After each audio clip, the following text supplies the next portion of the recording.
નમસ્કાર, ન્યૂઝ 18 ગુજરાતીમાં આપનું સ્વાગત છે અને આપની સાથે હું છું મિત્તલ ખાણીયા। મહત્વના સમાચારો પર નજર કરીએ તો નવસારીમાં બાળક ચોરીની શંકામાં સાધુને માર મારવામાં આવ્યો છે। ચીખલીના ઢોલુંબુર ગામમાં ભિક્ષાવૃત્તિ કરવા આવેલા સાધુ વેશ ધારણ કરી લોકોને માર મરાયો છે। ગ્રામ્યજનોએ બાળક ચોરીની શંકા રાખી સાધુઓને માર માર્યો હતો। ગ્રામ્યજનોના ટોળાએ 3 સાધુને માર માર્યો હતો। લાકડાના ફટકા સહિત ગળદા પાઠુનો માર માર્યો હતો, જેનો વિડીયો પણ વાયરલ થયો છે। વધુ માહિતી સાથે મારી સાથે સંવાદદાતા ભાવિન જોડાઈ ચૂક્યા છે। ભાવિન, સાધુઓને માર મારવામાં આવ્યો છે, સાધુઓની હાલત અત્યારે કેવી છે, કેવી તપાસ? ચોક્કસ મિત્તલ, જે સમગ્ર ઘટના છે નવસારી જિલ્લાના ખેરગામ તાલુકાનું જે ઢોલુંબર ગામ છે, ઢોલુંબર ગામની ઘટના। ચીખલી તાલુકાનું જે ઢોલુંબર ગામ આવેલું છે, ત્યાં ઢોલુંબર ગામે સાધુ વેશ ધારણ કરી જે સંસારીઓ હતા એ ભિક્ષાવૃત્તિ માટે ત્યાં આવ્યા હતા, પરંતુ ગામજનોને આશંકા હતી કે બાળક ચોર ગેંગ છે અને એ આશંકાને આધારે જે ગામ લોકો છે એકઠા થઈ ગયા હતા અને ગામ લોકો લાકડાના ફટકા સહિત ગરદાપાટુનો માર જ્યાં ટોળાએ છે આ 3 થી 4 જેટલા સાધુ વેશ ધારણ કરીને આવેલા જે ઈસમો જે છે બનાસકાંઠાથી કારમાં નવસારીના ચીખલીના જે ઢોલુંબર ગામ છે ત્યાં સુધી આવ્યા હતા। આજે સમગ્ર ઘટનાની જાણ ખેરગામ પોલીસને થતા ખેરગામ પોલીસ પણ ઘટના સ્થળે પહોંચી ગઈ હતી। મિત્ર, સૌથી મોટી વાત એ છે કે જયારે ખેરગામ પોલીસ પહોંચી હતી ત્યારે ફરિયાદ જે આપવા માટે ગામજનો સુદ્ધા ફરિયાદ પણ ના આપી હતી, પરંતુ જે આ લોકો જે સાધુ વેશધારી જે સંસારીઓ હતા એમને જે માર મારવામાં આવ્યો હતો એના કારણે પોલીસે જે તમામ જે તપાસ હાથ ધરી હતી ને તમામને પોલીસ સ્ટેશન લઈ ગયા હતા, પરંતુ કોઈ ફરિયાદ ન આપતા છેવટે પોલીસે એમને તપાસ કરીને હાલ છોડી મૂક્યા છે। પરંતુ એમની હાલત અત્યારે જે છે એ માટે કોઈ માહિતી નથી મળી, એટલા માટે કે પોલીસે કોઈ ફરિયાદી સામે ન આવતા એમને જરૂરી કાર્યવાહી કરીને જામીન પર મુક્ત કર્યા હતા। મિત્રને જી ભાવિન, આભાર માહિતી બદલ। તો હાલ તો સાધુઓને મુક્ત કરવામાં આવ્યા છે, પરંતુ ગામ લોકોએ આ રીતે માર માર્યો છે। સુરતના ઊન બીઆરટીએસ સ્ટેશનમાં 3 અજાણ્યા શખ્સોએ તોડફોડ કરી બસના કાચ અને કેમેરા તોડી નાખ્યા। સોમવારે રાત્રે બીઆરટીએસ સ્ટેશનમાં ઘૂસી અજાણ્યા શખ્સોએ તોડફોડ કરી અને ત્યાંથી ફરાર થઈ ગયા હતા। બસ ઓપરેટ કરતી એજન્સીએ ભેસ્તાન પોલીસ મથકમાં તોડફોડ કરનાર અજાણ્યા શખ્સો સામે ફરિયાદ નોંધાવી છે। પોલીસે ફરિયાદના આધારે તપાસ શરૂ કરી છે। સમગ્ર ઘટનાના સીસીટીવી પણ સામે આવ્યા છે। ઓનલાઈન પર સંવાદદાતા કેતન જોડાઈ ચૂક્યા છે। કેતન, આખરે આ શખ્સો કોણ હતા, શું જાણવા મળ્યું છે? કેતન जी आ सूरत शहर दिया के अंदर જે તોડફોડ કરવાનો મામલો સામે આવ્યો છે। ઊન બીઆરટીએસ બસ સ્ટેન્ડ પાસેની ઘટના છે। 3 લોકોએ બસના કાચોની તોડફોડ કરી હતી અને કેમેરાની પણ તોડફોડ કરી હતી। અમારે મોડી રાત્રે ઘટના બનવા પામી હતી અને અજાણ્યા ઈસમો દ્વારા જે આ બસ અને કાચ અને બધું કેમેરા બધું તોડી નાખવામાં આવ્યું હતું। સમગ્ર મામલે બસ અપડેટ કરતી એજન્સીએ ભેસ્તાન પોલીસ મથકે ફરિયાદ નોંધાવી છે અને ભેસ્તાન પોલીસે આજે સીસીટીવીમાં જે 3 ઈસમો છે એને પકડવાનો સકર્મણ કર્યા છે અને ખાસ કરીને અસામાજિક તત્વો આ રીતે અને ઊન કાંગ્રેસ શાળાની અંદર ઘટનાઓ બનતી હોય છે અને પોલીસે કોઈ ખાસ નથી દેતા તો એવું ચોક્કસપણે ધ્યેય પણ જોઈએ છે। જી કેતન, આભાર માહિતી બદલ। તો હાલ અસામાજિક તત્વો દ્વારા આ રીતે તોડફોડ કરવામાં આવી છે, પોલીસે તપાસ હાથ ધરી છે। તો હવે વાત કરીએ ચોમાસાની।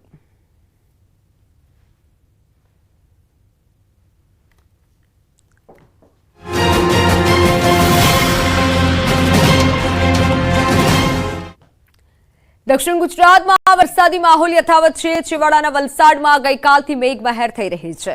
રાત્રે જિલ્લાના લગભગ તમામ તાલુકાઓમાં વરસાદ વરસ્યો હતો। વાપી અને આસપાસના વિસ્તારમાં ધોધમાર વરસાદ વરસ્યો હતો। આથી થોડીક જ વારમાં રસ્તાઓ પાણી થઈ ગયા હતા। વાપી ઉપરાંત ઉમરગામ, પારડી, વલસાડ, ધરમપુર, કપરાડામાં પણ મેઘમહેર થઈ હતી। 24 કલાકમાં જિલ્લામાં સૌથી વધુ ઉમરગામમાં 2.64 ઇંચ, વલસાડમાં 2.24 ઇંચ, કપરાડામાં 1 ઇંચ, પારડીમાં 1 ઇંચ, વાપીમાં 1 ઇંચ વરસાદ નોંધાયો હતો।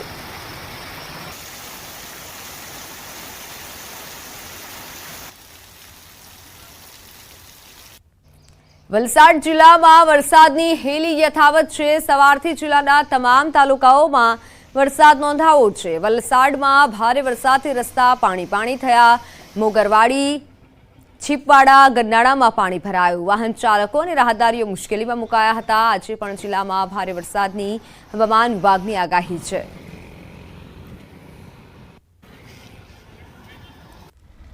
સુરતના માંડવી તાલુકામાં વરસાદી માહોલ યથાવત છે। માંડવીના કરંજ વિસ્તારમાં વરસાદી માહોલ યથાવત છે તો મોડી રાત્રે વરસાદ શરૂ થતા વાતાવરણમાં ઠંડક પ્રસરી। બપોર સુધીમાં બારડોલી, માંગરોળ, કામરેજ, મહુવા, પલસાણા વિસ્તારમાં વરસાદ વરસ્યો હતો।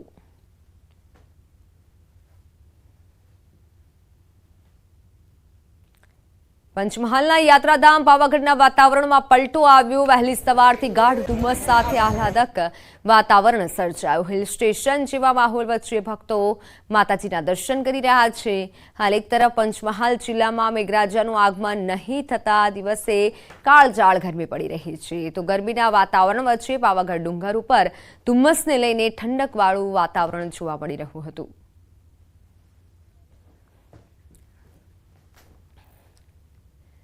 પાંચ દિવસ ગુજરાતમાં તોડી નાખે તેવો વરસાદ પડશે। સૌરાષ્ટ્ર અને દક્ષિણ ગુજરાતમાં ડેમો છલકાશે। દક્ષિણ ગુજરાત અને સૌરાષ્ટ્રમાં ચોમાસાએ રંગ પકડી લીધો છે, પરંતુ અન્ય જિલ્લાઓમાં હજુ વરસાદ રાહ જોડાવી રહ્યો છે। પરંતુ ખેડૂતો હવે ચિંતા કરવાની જરૂર નથી। આજથી 5 દિવસ આખા ગુજરાતમાં વરસાદ કડાકા ભડાકા સાથે તૂટી પડશે। નદીઓ ગાંડી તૂર બનશે, ડેમો છલોછલ થઈ જશે, ખેતરો પાણીથી તરબોળ થઈ જશે। એક પણ ગામ વરસાદ વગર કોરું નહીં રહે। રાજ્યભરને ધમરોળી નાખશે વરસાદ। હવામાન વિભાગે ગુજરાતમાં 5 દિવસ ભારેથી ભારે વરસાદની આગાહી કરી છે। હવામાન વિભાગે આગાહી કરી છે કે સાયક્લોનિક સર્ક્યુલેશન સક્રિય થતાં ભારે વરસાદ પડશે। ગાંધીનગર, આણંદ, પંચમહાલ, અમદાવાદ, મહેસાણા સહિતના જિલ્લાઓમાં વરસાદની આગાહી કરાઈ છે। હાલ ચોમાસાની ગતિ નવસારીમાં સ્થિર છે। બંગાળ ઉપસાગરનો ભેજ ગુજરાત તરફ હજી પહોંચી શક્યો નથી। હાલમાં દક્ષિણ ગોળાર્ધમાંથી વિષુવવૃત્ત ઓળંગી પૂર્વ આફ્રિકાથી હાલમાં તેજ ગતિના પવન ફૂંકાઈ રહ્યા છે। પવનની ગતિના કારણે વરસાદ નથી થઈ રહ્યો, પણ હવે મેહુલીઓ મન મૂકીને તૂટી પડશે। આગાહી મુજબ 20 જૂને અરવલ્લી, દાહોદ, મહીસાગર, વડોદરા, છોટાઉદેપુર, નર્મદા, ભરૂચ, સુરત, ડાંગ, નવસારી, વલસાડ, તાપી, દમણ, દાદરાનગર હવેલી, જૂનાગઢ, અમરેલી, ભાવનગર, ગીર સોમનાથમાં વરસાદ પડી શકે છે। 21 જૂને પંચમહાલ, દાહોદ, છોટાઉદેપુર, નર્મદા, ભરૂચ, સુરત, ડાંગ, નવસારી, વલસાડ, દાદરાનગર હવેલી, તાપી, જૂનાગઢ, અમરેલી, ભાવનગર, ગીર સોમનાથ, દીવમાં વરસાદની આગાહી છે। 22 જૂને સાબરકાંઠા, અરવલ્લી, પંચમહાલ, દાહોદ, મહીસાગર, વડોદરા, છોટાઉદેપુર, સુરત, ડાંગ, નવસારી, વલસાડ, દમણ, દાદરાનગર હવેલી, જૂનાગઢ, અમરેલી, ભાવનગર, ગીર સોમનાથ, દીવમાં પણ વરસાદની આગાહી છે। બનાસકાંઠા, સાબરકાંઠામાં 23 જૂને પંચમહાલ, અરવલ્લી, દાહોદ, મહીસાગર, વડોદરા, નર્મદા, ભરૂચ, નવસારી, વલસાડ, તાપી, દમણ, દાદરાનગર હવેલી, અમરેલી, ભાવનગર, ગીર સોમનાથ, દીવમાં વરસાદની આગાહી છે। 24 જૂને અરવલ્લી, પંચમહાલ, દાહોદ, મહીસાગર, વડોદરા, છોટાઉદેપુર, નર્મદા, ભરૂચ, સુરત, ડાંગ, નવસારી, વલસાડ, તાપી, દમણ, દાદરાનગર હવેલી, અમરેલી, ભાવનગર, ગીર સોમનાથ, દીવમાં વરસાદની આગાહી છે। તો 25 જૂને ગાંધીનગર, અરવલ્લી, અમદાવાદ, પંચમહાલ, દાહોદ, મહીસાગર, વડોદરા, છોટાઉદેપુર, ભરૂચ, સુરત, ડાંગ, નવસારી, વલસાડ, તાપી, દમણ, દાદરાનગર હવેલી, પોરબંદર, જૂનાગઢ, અમરેલી, ભાવનગર, ગીર સોમનાથ, દીવમાં વરસાદની આગાહી છે। જૂનાગઢ સાંસદ રાજેશ ચુડાસમા આક્રમક મૂડમાં જોવા મળ્યા। વિરોધીઓને ચેતવણી આપી છે। કહ્યું, મેં આ વિસ્તાર માટે અનેક કામો કર્યા છે, છતાં કેટલાક લોકોને ખાટા ઓડકાર આવ્યા છે જે હવે નહીં આવે। ભારતીય જનતા પાર્ટી ભલે હિસાબ કરે કે ન કરે, પણ હું હિસાબ કરીશ। મને જે નડ્યા તેને હું 5 વર્ષમાં છોડીશ નહીં તેવી ચેતવણી આપી દીધી છે। પ્રાચી તીર્થ ખાતે યોજાયેલા અભિવાદન કાર્યક્રમમાં વિરોધીઓને તેમણે આ ચેતવણી આપી છે। આ 10 વર્ષમાં તમને જે કોઈ પણ ખાટા ઓડકાર આવ્યા હોય એ એક પણ ખાટો ઓડકાર આવનારા સમયમાં નહીં આવવા દો। ભગવાન માધવરાયની સાક્ષીએ કહું અને એ પણ કહું છું કે ભારતીય જનતા પાર્ટી હિસાબ કરે કે ના કરે, પણ હું આ 5 વર્ષમાં મને જે નડ્યા છે એમને મૂકવાનો નથી, એ પણ આ જાહેર મંચ પરથી કહું છું। તો મોરબીમાં એમએલએ અને અધિકારી પર મોટો એમએલએ આરોપ લગાવ્યો છે। કાંતિ અમૃતિયાએ આરોપ લગાવ્યા છે સિંચાઈ વિભાગના અધિકારી પર પાણી બગાડના આક્ષેપ લગાવ્યા છે। માળિયાના ધારાસભ્યનો વિડીયો વાયરલ થયો છે। એમએલએને પાણી માટે ભીખ માંગવી પડે તે ન ચાલે। સુરેન્દ્રનગરના ઢાંકી પમ્પિંગ સ્ટેશનથી છોડવામાં આવતું પાણી મોરબી સુધી પહોંચતું નથી। અધિકારીઓની રહેમ રાહ હેઠળ પાણી ચોરી થઈ રહ્યા હોવાના આરોપ લગાવ્યા છે। એમએલએ કાંતિ અમૃતિયાએ અધિકારીઓ પર આક્ષેપ કર્યા છે. મોરબી જિલ્લામાં થોડુંક મચ્છુમાં પાણી આવે, બ્રાહ્મણીમાં આવે એ વપરાઈ જાય છે, તો એ પાણીનો જે બગાડ થાય છે, ખૂબ જ બગાડ થાય. અધિકારીની બેદરકારી, બખનડી હાલતી હોય, ગેટ ઊંચા કરી નાખે, કે દર વરે અમારે ધારાસભ્યને કેનાલ ઉપર જઈ અને પાણીની ભીખ માગવી પડે, આ બધું બંધ કરવું જોઈએ. કેન્દ્રીય ગૃહમંત્રી અમિત શાહ આજે અમદાવાદ આવશે. આજથી 2 દિવસના ગુજરાત પ્રવાસથી અમિત શાહ આવશે. 21 જૂનના વિશ્વ યોગ દિવસના કાર્યક્રમમાં તેઓ હાજર રહેશે. અમદાવાદ ખાતે વિશ્વ યોગ દિવસના કાર્યક્રમમાં તેઓ ઉપસ્થિત રહેશે. ગાંધીનગર સંસદીય વિસ્તારની સ્માર્ટ સ્કૂલોના લોકાર્પણનો કાર્યક્રમની પણ તૈયારી થઈ રહી છે.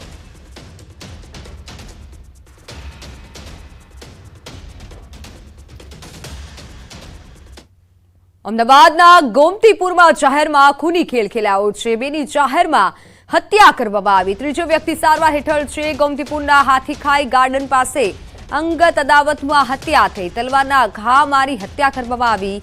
મોહમ્મદ આમિર ઉર્ફે ભાંજો અને સબરેજ પઠાણ નામના યુવકની જાહેરમાં હત્યા કરવામાં આવી. મૃતકો ડ્રગ્સ અને દારૂ પીને ખંડણી વસૂલતા હોવાનો આરોપ છે. પાન પાર્લરવાળા સાથે બોલાચાલી બાદ મામલો બીચક્યો હતો.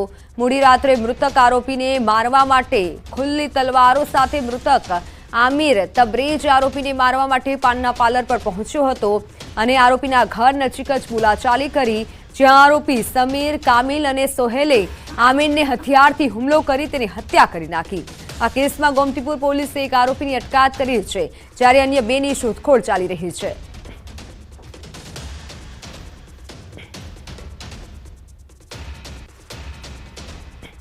અમદાવાદના ગોમતીપુર વિસ્તારની અંદર ગત મોડી રાતે ડબલ મર્ડરની ઘટના સામે આવી છે. માત્ર એક માથાકૂટ થઈ પાનના ગલ્લા ઉપર અને આખો હત્યાનો ખેલ છે તે અહીં જોવા મળી રહ્યો હતો.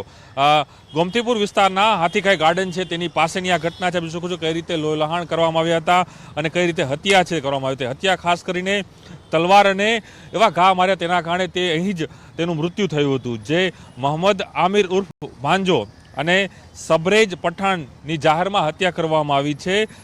ગોમતીપુર પોલીસે સમગ્ર ગુનો હાલ નોંધ્યો છે અને માની શકાય કે 2 આરોપી ગણવામાં આવ્યા છે. એક છે સમીર અને બીજો છે કમિલ. આ બંને સામે હાલ ગુનો નોંધી પોલીસે વધુ તપાસ હાથ ધરી છે. એક આરોપીની હાલ અટકાયત પણ કરવામાં આવી છે. પરંતુ સાથે એ પણ જાણવા મળી રહ્યું છે કે જે રીતે પાનના ગલ્લા પાસે વાતચીત થાય છે, ત્યારબાદ એક માથાકૂટ થાય. માથાકૂટની અંદર આખી જે ઘટના છે એ હત્યા સુધી પહોંચે છે અને આ બંને જે હત્યા થઈ છે, બંને લોકો પણ ક્યાંક ને ક્યાંક ગુના સાથે જોડાયેલા હતા. મુખ્યત્વે તેઓ દારૂ અને ડ્રગ્સના ગુના સાથે પણ તેઓ જોડાયેલા હતા. તેના કારણે પણ પોલીસે વધુ તપાસ હાથ ધરી છે અને સાથે જ જે 2 આરોપી છે તેમાંથી એક આરોપીની અટકાયત કરી વધુ તપાસ હાથ ધરી છે. અને ચોક્કસ એ માની શકાય ગોમતીપુર વિસ્તારની અંદર ગત મોડી રાતે ખાલી એક સામાન્ય એવી બાબતની અંદર આખો અંજામ છે તે હત્યા સુધી પહોંચી ગયો છે. કેમેરામેન શણિક મહેતા સાથે પ્રણવ પટેલ, ન્યૂઝ 18 અમદાવાદ.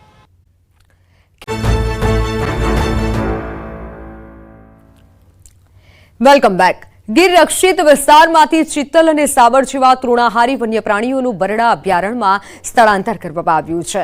વન વિભાગ દ્વારા ખાસ મોડિફાઈ વાહન મારફત કુલ 23 જેટલા ચિત્તલ અને સાબરને બરડામાં અભયારણ્યમાં મુક્ત કરવામાં આવ્યા છે. બરડામાં હાલ સિંહો નિવાસ કરે છે, ત્યારે તેઓ માટે જરૂરી શિકાર અહીં સીમિત માત્રામાં છે. ત્યારે ચિત્તલ અને સાબરને અહીં લાવવામાં આવતા બરડામાં રહેલ સિંહોના સંરક્ષણમાં મદદરૂપ થશે.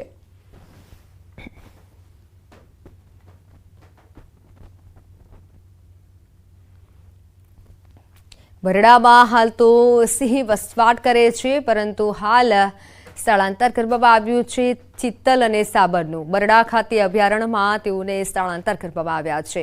મોડિફાઈ વાહનો મારફત તેઓનું સ્થળાંતર કરાયું છે. વાત સુરતની. સુરત જિલ્લામાં હત્યાનો સિલસિલો યથાવત છે. પલસાણાના કારેલી ગામના ખેતરમાં અજાણ્યા ઈસમો પતિ પત્નીની હત્યા કરી ત્યાંથી નાસી છૂટ્યા હતા. હત્યાની જાણ થતાં સુરત જિલ્લા પોલીસની ટીમ ઘટનાસ્થળે પહોંચી હતી. ટેકનિકલ તેમજ ડોગ સ્કોડની સાથે સાથે એફએસએલની ટીમ પણ ઘટનાસ્થળે પહોંચી વધુ કાર્યવાહી હાથ ધરી હતી. નવસારીની વિજલપોર પાલિકા ફાયર સેફટી મુદ્દે એક્શનમાં આવી છે. શહેરની શાળા અને હોસ્પિટલો અને વાડીઓમાં ફાયર સેફટી અને એનઓસીની તપાસ કરાઈ રહી છે. શહેરની 22 હોસ્પિટલોમાંથી માત્ર એક જ હોસ્પિટલમાં ફાયર સેફટીનો અભાવ હતો, તેને નોટિસ અપાઈ છે. શહેરની 5 વાડીઓને ફાયર એનઓસી ન હોવાથી સીલ કરવામાં આવી છે. આગામી દિવસોમાં કોમર્શિયલ અને રહેણાંક બિલ્ડિંગોમાં પણ ફાયર સેફટીની ચકાસણી થશે. નવસારી વિજલપોર પાલિકા ફાયર સેફટી મુદ્દે એક્શનમાં છે, જ્યારે શહેરની શાળા, હોસ્પિટલો અને વાડીઓમાં ફાયર સેફટી અને એનઓસીની તપાસ કરવામાં આવી રહી છે. એક જ હોસ્પિટલમાં ફાયર સેફટીનો અભાવ જણાયો અને શહેરની દાબુ હોસ્પિટલને ફાયર સેફટી અને એનઓસી નહીં હોવાથી નોટિસ અપાઈ છે. તો 7 દિવસમાં ફાયર સેફટી અને એનઓસી લેવાની તાકીદ કરાઈ. શહેરની 5 વાડીઓને ફાયર એનઓસી ન હોવાથી સીલ કરાઈ. શહેરની રાજપૂત સમાજવાડી, રાણા સમાજની વાડી, જૈન સમાજવાડી, લાડ વણિક પંચની વાડી, મુલતાની હોલને સીલ મરાયું છે.